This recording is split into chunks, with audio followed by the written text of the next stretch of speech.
guys, welcome to my channel, Liz Tamon. If you are new, please I'll actually beg you to just subscribe to my channel and get to watch more of my videos that are going to be uploaded. I'm not gonna promise you that I'm going to be uploading a video like every week because of my pregnancy with this. So guys, today I felt like I should share a little bit about how God's grace helps us when we face rejection. So I'm gonna share this my story, because I love to share my story, because I believe that there are people out there who may be going through the same things and they feel like losing hope, thinking as if nothing is going to work out for them.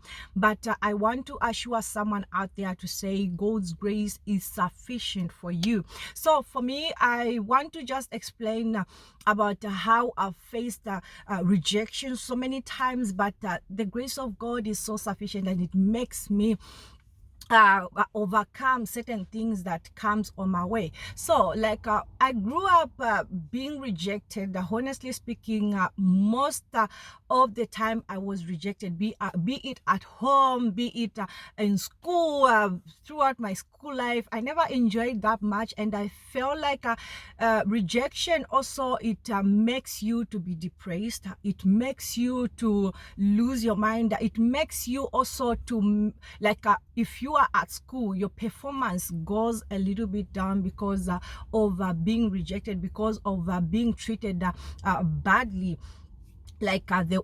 not the way you want things to be done, but people treats you in unfairly way. So for me, I want to explain my past. In school, I faced a lot of rejection, whereby people, they hate me for nothing.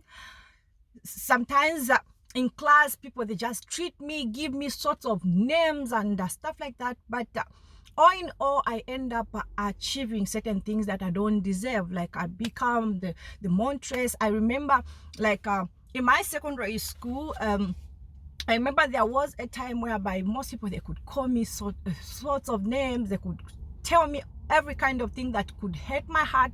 But over and over, I kept on reminding myself and telling myself to say, God, you are actually powerful, and your grace is sufficient for me in my weaknesses. So I remember there was a time whereby that was in 2009, I was the head girl for Chilenge South High School, and a lot of people, they never approved this. They never wanted me to be on that position, but God allowed me to be in that position. And I've seen this as well even in my workplaces.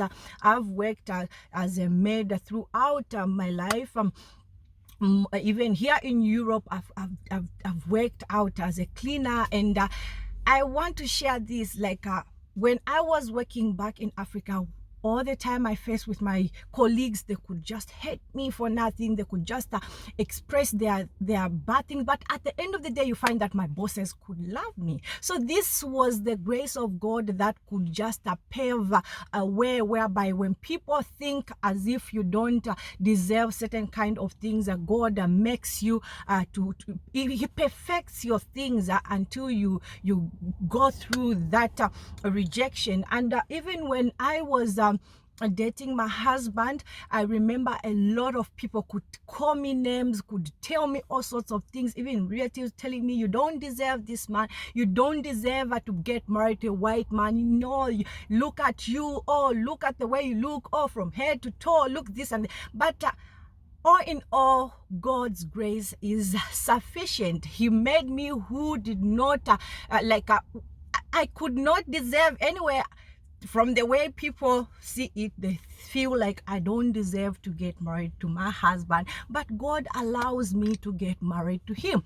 I have my own children now. Most people, they could tell me, oh, this and this, but God allows me to have a family. So I want to just use this platform, my YouTube, to just tell someone out there, let me tell you, to say everything that you face, even though people tries to reject you, God does not reject you. Actually, embrace rejection. Make it to be your friend, because rejection paves the way. Rejection creates a lot of opportunities for you, because most of the time when I look back, I see myself to say, oh, I thank God so much, because those things, the rejection things that were happening in my life, they actually protected me from certain kinds of things that I was not even supposed to go through them. But God's grace was so much sufficient and made me to